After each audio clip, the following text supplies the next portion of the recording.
ہوئی، لیکن تدوین کے اعتبار سے یہ 58 اس کا نمبر ہے، اور اس کا نام سورۃ مجادلہ اس لیے کہ مجادلہ کا لفظ جدل سے ہے، جدل کا معنی جھگڑا کرنا، لڑائی کرنا، اپنی بات منوانے کے لیے جھگڑنا، یہ کہتے ہیں جدل۔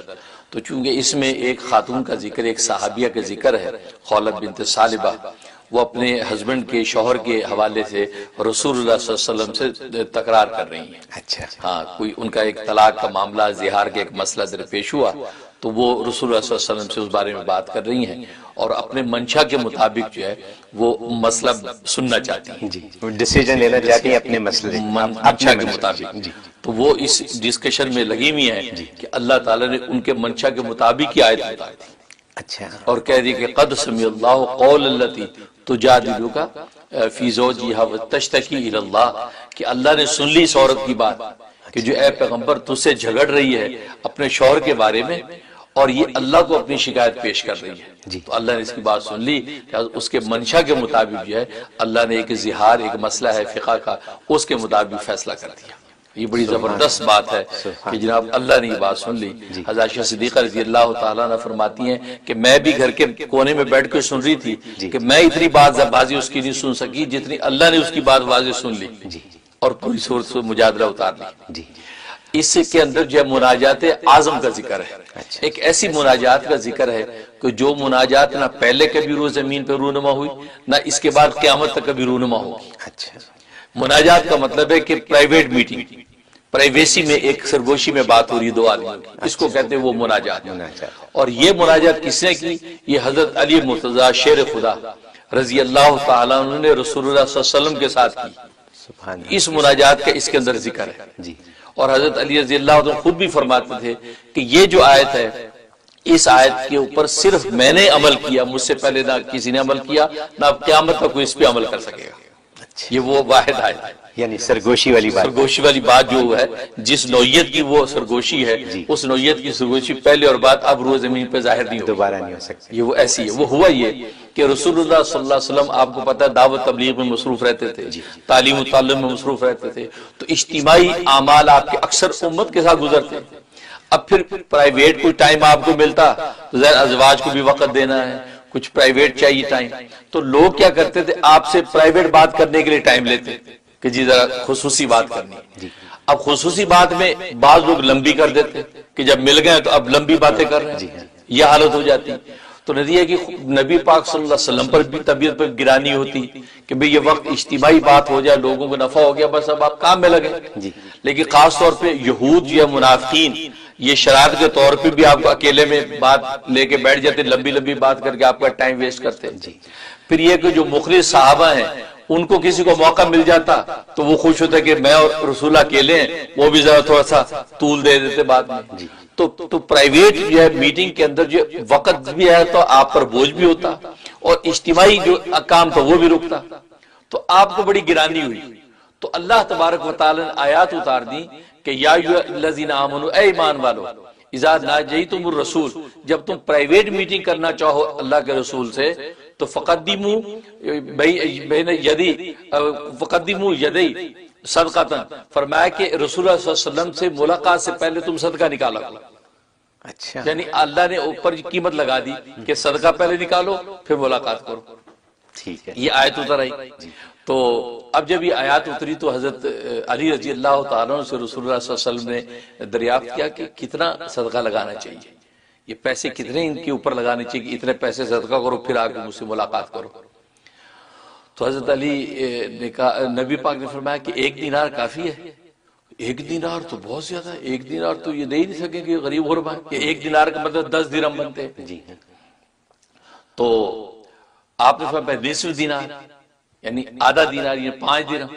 کرنے جی نہیں، 5 دینار غریب غربا صحابہ کہاں پے کر سکیں گے، اور کم ہونا چاہیے۔ تو رسول اللہ صلی اللہ علیہ وسلم سے حضرت علی سے پوچھا تم بتاؤ کتنے؟ انہوں نے فرمایا 1 جو، 1 جو ہونی چاہیے۔ 1 جو کا مطلب یہ ہے کہ بس 1 پیسہ اس زمانے تو معمولی۔ اس پر نبی پاک مسکرائے، فرمایا کہ انک لزہید، علی تو تو بڑا زاہد آدمی ہے، تجھے دنیا سے کوئی مطلب ہی نہیں، اتنی سی قیمت کا کیا فائدہ۔ 1 دینار ہو، نصف دینار ہو تو لوگوں کو ذرا لگے گا بھی اہمیت ہوگی، پرائیویٹ میٹنگ میں پیسے دے کے آ رہے ہیں بھائی، تو تم تو بڑا زاہد آدمی ہے۔ تو یہ فرمایا۔ اس وقت بعد یہ ہوا کہ حضرت علی رضی اللہ عنہ فرماتے ہیں کہ سب سے پہلے میں نے اس پر عمل کیا، میرے پاس 1 دینار تھا اچھا جس کے 10 درہم بنتے ہیں، تو میں نے نبی کریم صلی اللہ علیہ وسلم سے 10 میٹنگیں کی اور 10 میٹنگوں میں 10 سوال آپ سے کیے۔ 1 درہم دیا صدقہ، آپ سے میٹنگ دی، 1 درہم دیا صدقہ، میٹنگ دی، تو کوئی 10 سوال آپ سے میں نے کیے اور آپ نے 10 سوالوں کا جواب دیا۔ جب یہ پوری ہو گئی تو اس کے بعد اللہ تبارک و تعالی رخصت دے دی کہ بھی اگر تم پہ گرا ہے اور تم لوگ پے نہیں کر سکتے، کیونکہ ہوا یہ کہ جو غریب صحابہ تھے مخلص، ان کے پاس تو تھا ہی کچھ نہیں، وہ بیچارے ملاقات سے رک گئے کہ یار ہم تو مل ہی نہیں سکتے، ہمارے پاس پیسے نہیں۔ اور جو منافقین مالدار تھے وہ بخل کی وجہ سے رک گئے کہ یار پیسے دینے پڑیں گے، وہ اس وجہ سے پیچھے ہٹ گئے، کیونکہ ان ظالموں کو مطلب تو کوئی نہیں تھا، آپ کا ٹائم ویسٹ کرنا تھا۔ جب پیسے کی پابندی لگی تو وہ بھی پیچھے ہٹ گئے۔ تو نتیجہ یہ ہوا کہ وہ جناب اب کوئی بھی پے نہیں کر رہا، مخلص اس وجہ سے رک گئے ہے نہیں پیسے، اور منافق اس وجہ سے رک گئے کہ بخل کرنے لگے۔ تو اللہ تبارک و تعالی ان مخلصین صحابہ کی وجہ سے حکم کو اٹھا لیا کہ فرمایا چلو اگر جو غریب غربا ہیں جو نہیں پے کر سکتے ان سے ان کو رخصت ہے، وہ بغیر اس کی بھی بات کر سکتے ہیں۔ تو وہ اغنیا جو مالدار ہیں ان کو چاہیے کہ وہ خرچ کریں اور رسول اللہ سے بات کریں۔ یہ واحد۔ تو حضرت علی فرماتے ہیں کہ میں نے جب یہ سارا پے کر دیا، بات چیت ہوگی، اس کے بعد منسوخ کا حکم منسوخ ہو گیا۔ تو کہا کہ میرے بعد کسی نے اس پہ عمل نہیں کیا، مجھ سے پہلے بھی نہیں کیا، تو میں واحد آدمی ہوں جسے اس آیت پہ عمل کیا، آئندہ کوئی ان کو نہیں کر سکتے۔ اب اس میٹنگ میں آپ نے کیا سوالات کیے وہ بڑے اہم ہیں۔ آپ نے پہلا سوال کیا رسول اللہ صلی اللہ علیہ وسلم سے کہ اے اللہ کے رسول وفا کسے کہتے ہیں؟ تو آپ نے فرمایا کہ توحید کا اقرار اور لا الہ الا اللہ کی شہادت، اس کو وفا کہتے ہیں۔ تو پھر انہوں نے پوچھا کہ جناب وہ حق کیا ہے، حق کیا ہے؟ تو یہ فساد کسے کہتے ہیں؟ آپ نے فرمایا کہ اللہ کے ساتھ کفر کرنا اور اس کے شرک کرنا یہ فساد ہے۔ حضرت علی پوچھا کہ حق کیا ہے؟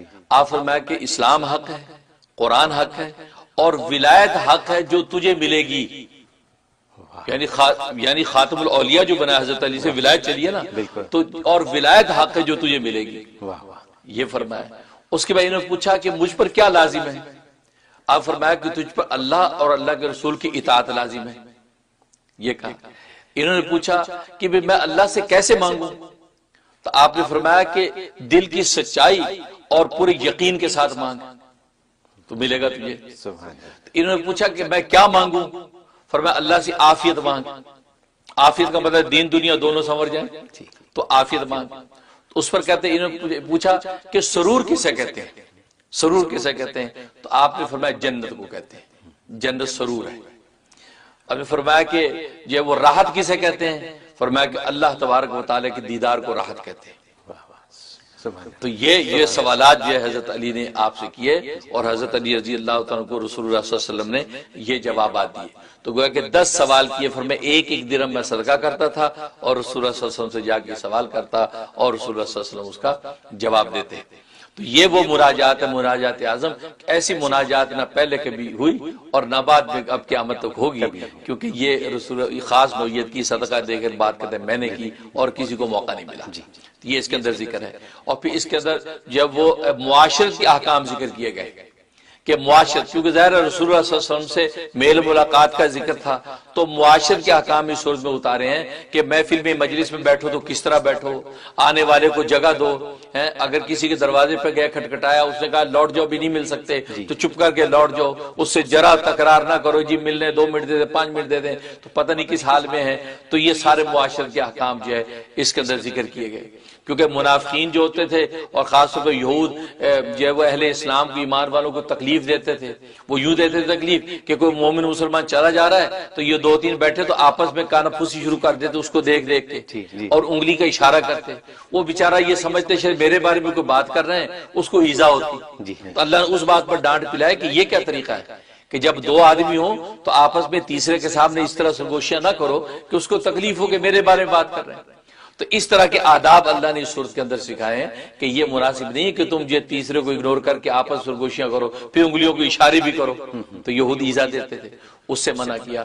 اس کے اندر اس کو ذکر کیا، اور نام اس کا مجادلہ، جیسے میں نے بتایا وہ خاتون خولہ بنت ثعلبہ، ان کا واقعہ یہ ہوا کہ ان کے شوہر جو ہے اوس ابن صامت صحابی ہیں، یہ جو ہے خولہ بڑی خوبصورت حسین و جمیل تھی اپنے وقت میں، ظاہر پھر ان سے ان کی اولاد ہوئی۔ اب ذرا بڑھاپے کی طرف جب چلے گئے تو ایک مرتبہ اوس ابن صامت نے اپنی بیوی خولہ سے قربت کی خواہش کی، انہوں نے منع کر دیا کیونکہ یہ ذرا غصے والی، حسین و جمیل خوب تھی لیکن غصے والی تھی، ناز نخرے والی خوب تھی، تو ڈانٹ دیا، منع کر دیا۔ اس پر انہوں نے کہہ دیا انتی علیہ کزاری امی، تو مجھ پر اس طرح حرام ہے ہو گئی جیسے میری ماں کی پیٹھ مجھ پر حرام، یہ بات کہہ دی۔ اچھا یہ جملہ زمانہ جاہلیت میں طلاق کہلاتا تھا، طلاق ہو جاتی تو ابدی طلاق ہو جاتی تھی، دوبارہ میل ملاپ کی شکل ہی نہیں تھی۔ جب یہ بات کہہ دی تو اس کے بعد وہ پشیمان ہوئے کہ اوہ یہ میں نے کیا کہہ دیا، اور کہنے لگے یہ تو میں نے غلطی سی بات کہہ دی۔ تو یہ جو ہے خولہ جلدی سے رسول اللہ صلی اللہ علیہ وسلم کے پاس گئیں اور کہا کہ یا رسول اللہ یہ میرے شوہر نے یہ بات کہہ دی ہے، اور اس ایسے وقت میں کہہ دی کہ میں اس وقت بوڑھی ہو رہی ہوں، میری جوانی میں نے اس پر لٹا دی، میں نے اپنے پیٹ سے جھاڑ دیا، مطلب بچے اس کے پیدا کر دیے، میرا مال دولت کنبہ تھا وہ سب اس پہ قربان کر دیا، اب تو میرا کوئی بھی نہیں رہا، اب اس نے یہ طلاق کے الفاظ کہہ دیے تو میں تو رسوا ہو گئی، کہاں جاؤں گی تنہا، بچوں کو لے کے کہاں پالوں گی، اگر بچے اس کے بعد چھوڑتی ہوں تو بچے ضائع ہو جائیں گے، میں اگر پالتی ہوں تو میرے پاس کچھ نہیں ان کو کھلانے کو، تو بچے مر جائیں گے، میں کیا کروں۔ تو رسول اللہ صلی اللہ علیہ وسلم جب سنا فرمایا کہ میرے علم کے مطابق طلاق ہو گئی، کیونکہ ابھی تک کوئی نیا حکم ایسا نہیں آیا، اور اس کے مطابق جو اس وقت دستور چل رہا ہے طلاق ہوگی، اب دوبارہ تم دونوں کو ملاپ نہیں ہو سکتا۔ اب یہ بار بار یہ تکرار کہ کیوں نہیں ملاپ ہو سکتا، جوانی قربان ہم نے کر دی، اب بڑھاپے میں طلاقیں ہو جائیں، ہم کہاں جائیں، تو یہ اس طرح کی بات چیت کر رہی ہیں۔ اب یہ آپس میں ہو رہی ہے، حضرت عائشہ صدیقہ رضی اللہ تعالیٰ عنہ فرماتی ہیں میں اس وقت رسول اللہ صلی اللہ علیہ وسلم کے سر دھو رہی تھی، ایک طرف کا سر دھویا میں نے، اب دوسری طرف کا سر دھونا تھا، اور وہ آپ سے تکرار کر رہی ہیں، یہاں تک کہ انہوں نے آسمان سے سر اٹھایا اور ہاتھ اٹھا کے اللہ سے شکایت شروع کر دی کہ اللہ آپ کو راستہ نکال دیجئے، اپنے نبی کی زبان پر میرے لیے کوئی حل نکال دیجئے، میں ابھی سے جدا نہیں رہ سکتی، تنہا میں کہاں جاؤں گی اس عمر میں، اللہ سے شکایت کر رہی ہیں۔ اب یہ بات کر رہی ہیں، پھر رسول اللہ کی طرف متوجہ ہوئی تو عائشہ نے کہا کہ اے خولہ دیکھتی نہیں ہو، اپنا جھگڑا بند کر، اپنی بات کو پورا کر، رسول اللہ کو دیکھتی نہیں کیا ہو رہا ہے، کیونکہ آپ پر وہی نازل ہونا شروع ہو گئی، کیونکہ وہی جب نازل ہوتی تو آپ کی غنودگی آ جائے، عائشہ سمجھ گئی تو ان کو کہا چپ ہو جاؤ، اب آپ پر وہی نازل ہونا شروع ہو گئی، جب وہی سے افاقہ ہوا تو آپ نے وہ یہ صورت مجادلہ بیان کر دی کہ قد سمع اللہ قول التی تجادلک فی زوجہا، کہ اللہ نے سن لی بات اس عورت کی کہ جو جھگڑا کر رہی ہے تو اس سے اپنے میاں کے بارے میں، وتشتکی الی اللہ، اور اپنے اللہ سے شکایت پیش کر رہی، شکوہ کر رہی ہے، اللہ نے سن لی ہے، لہذا اللہ نے حکم اتار دیا زہار کا، مطلب اس سے ابدی طلاق نہیں ہوگی، اب یہ زہار ہے۔ زہار کا مطلب ہے کہ پیٹ کی تشبیہ دے کر اس نے اپنے اوپر حرام کیا ہے، اب اس سے نکلنے کا طریقہ یہ ہے کہ یہ کفارہ اگر دے دیں گے، یہ میاں کفارہ دے دیں گے تو دونوں میاں بیوی بن کریں، اور کفارہ یہ کہ غلام آزاد کر دیں، یا یہ 60 مسکینوں کو کھانا کھلا دیں، یا 2 مہینے کے مسلسل روزے رکھ لیں۔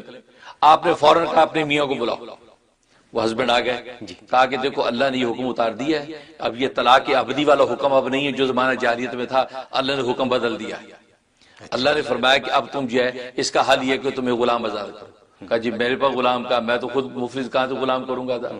کہا کہ اچھا پھر یوں کرو کہ 2 مہینے کے متواتر روزے رکھو۔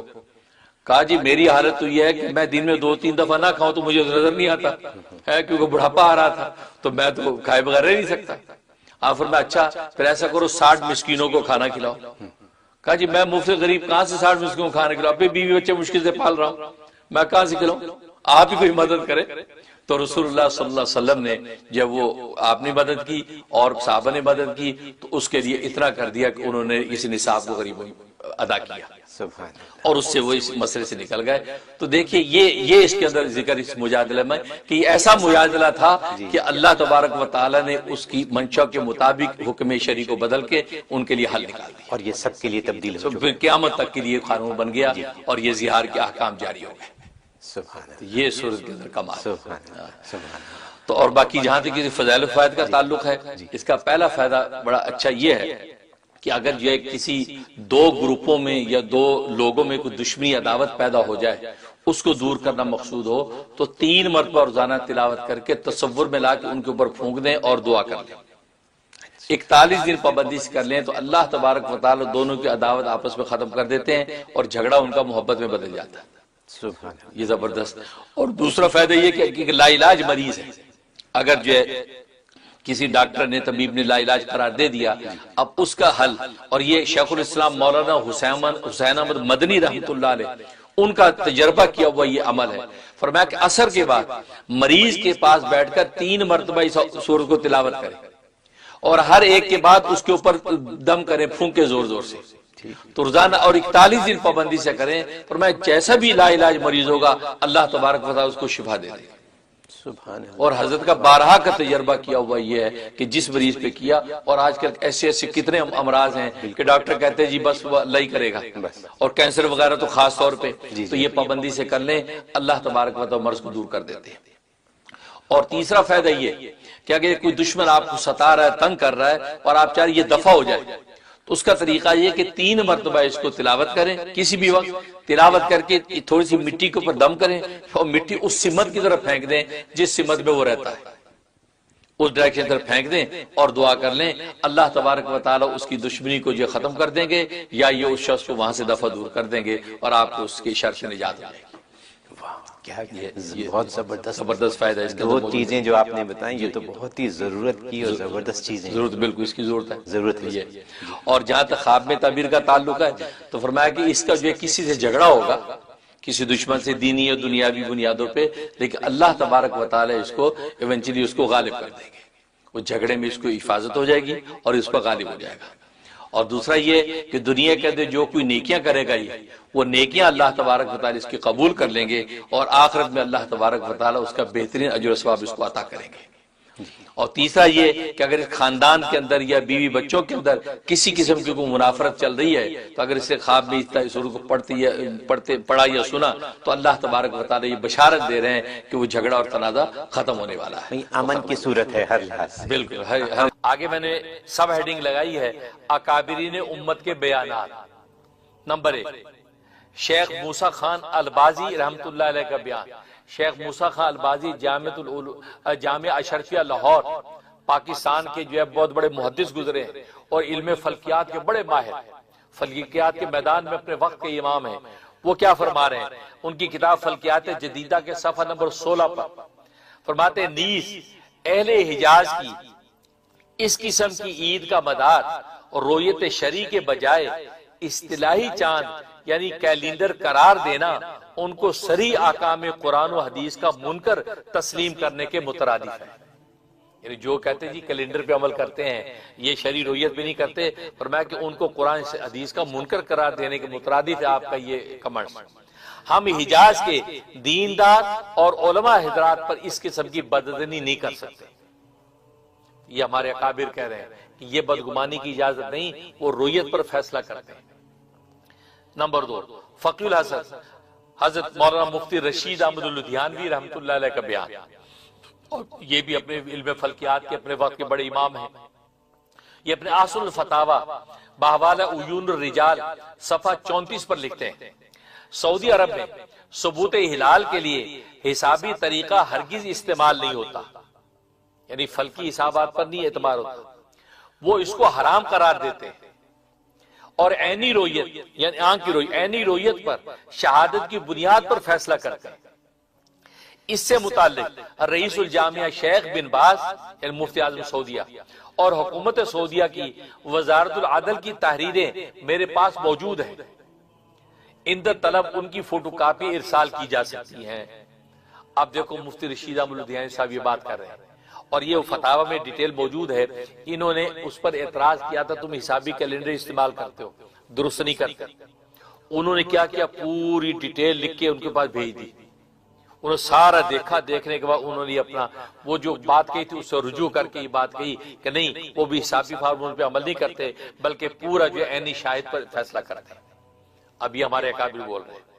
نمبر 3، شیخ الاسلام مولانا مفتی تقی عثمانی دامت برکاتہم عالیہ کا بیان۔ وہ فتاوی عثمانی ان کا ہے، صفحہ نمبر 165 جلد نمبر 2، اس میں لکھ رہے ہیں، سعودی عرب اور مصر کے بارے میں ہم کو تحقیق سے معلوم ہوا ہے، ہم کو تحقیق سے معلوم ہوا ہے کہ وہاں حسابات پر مدار نہیں، وہاں کیلنڈر پر مدار نہیں، بلکہ ہلال کی رویت پر مدار ہے۔ آنکھ سے دیکھتے ہیں، ہلال کی رویت پر ہے، یہی طریقہ شرعاً درست ہے، یہی طریقہ شرعاً درست ہے۔ حسابات کی بنا پر قمری مہینوں کا تعین شرعاً درست نہیں، واللہ سبحانہ عالم۔ مفتی تقی صاحب تمام برکات والی تو حیات زندہ موجود ہے ماشاءاللہ، ان کا فتاوی عثمانی آج موجود ہے، اس کے اوپر یہ بیان ہے، وہ اس کو شرعی رویت قرار دے رہے ہیں اور منع کر رہے ہیں کہ وہ جو ہے حسابی فارمولے کو اختیار نہیں کرتے۔ اور آج ہمہ شمہ اٹھ کے آتا ہے جی میں سعودیہ میں 40 سال رہا ہوں اور میں بھی ڈاکٹر پی ایچ ڈی ہوں اور وہاں پہ کوئی نہیں کیلنڈر پہ عمل کرتے ہیں۔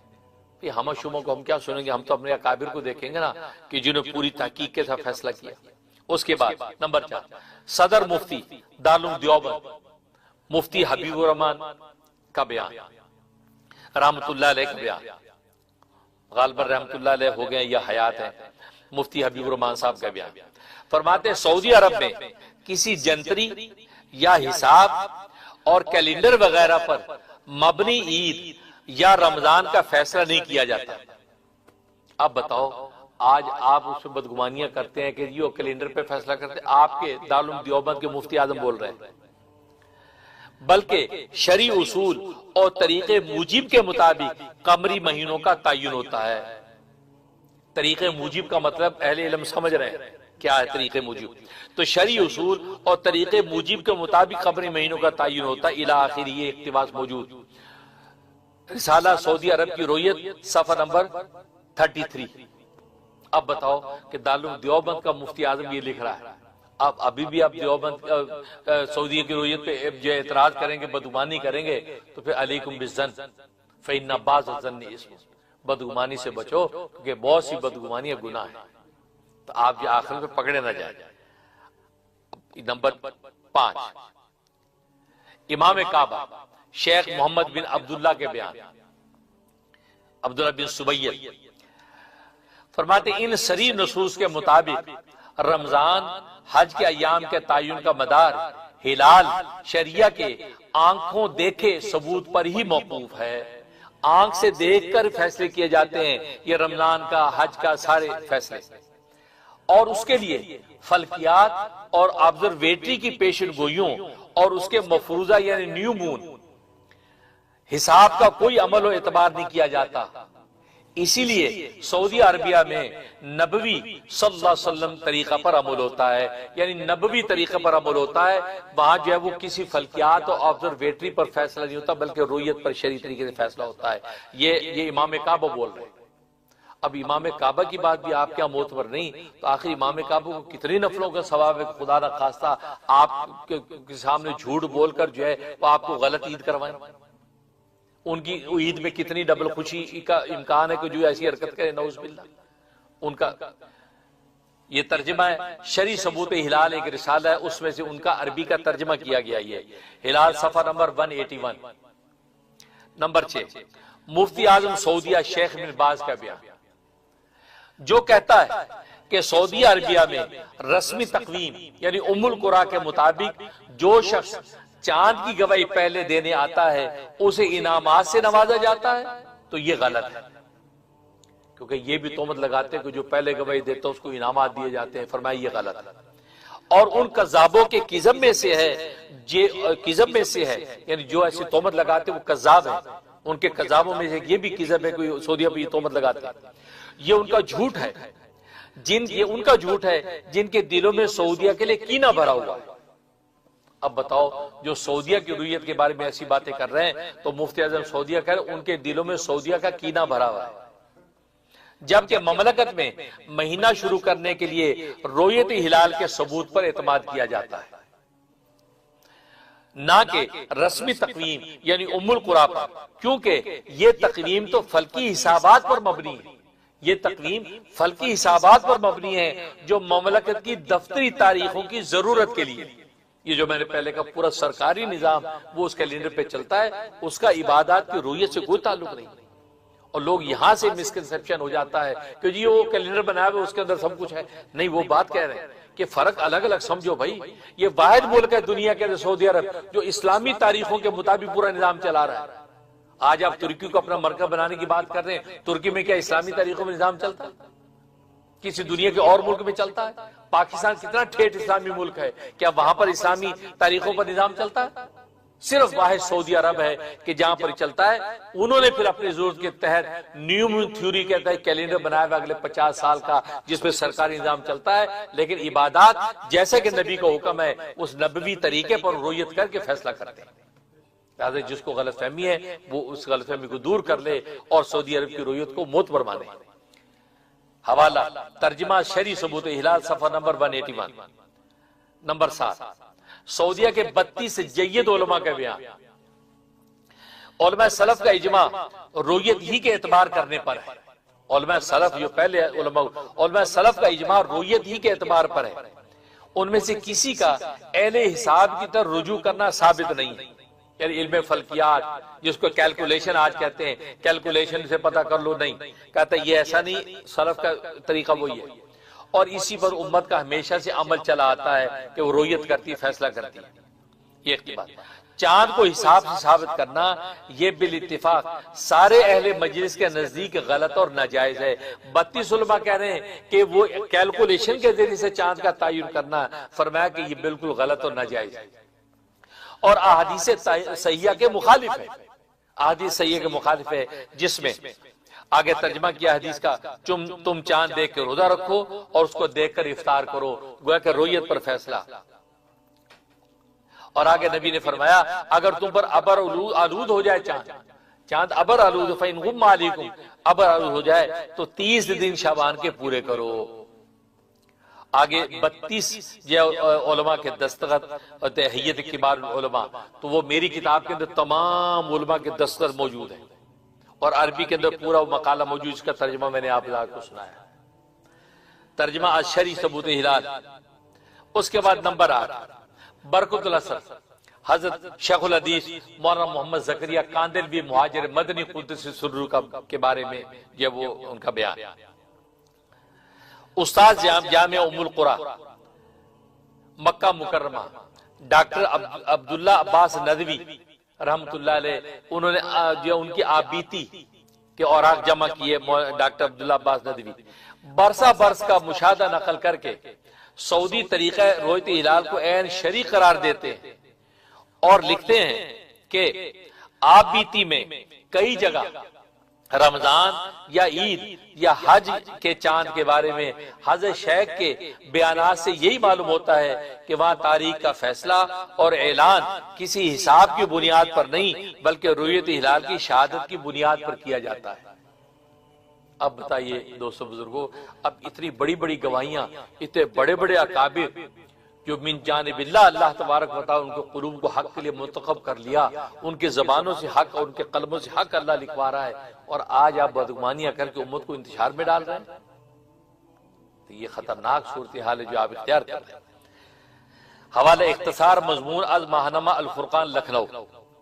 آگے جو ہے وہ میں نے خلاصہ لکھا، نوٹ خلاصہ یہ ان محقق اکابرین کی تحقیق و بیانات اور فتاوی کے مقابلے میں کسی ہمہ شمہ کی سعودی رویت کے بارے میں بدگمانیوں کی شرعن و عقلاً و قانوناً و اخلاقاً کوئی حیثیت نہیں رہ جاتی. اب بتائیے ان کی کوئی حیثیت نہیں. واللہ یقول حق و یہدی السبیل. کتبہ مفتی منیر احمد اخون رئیس افتاء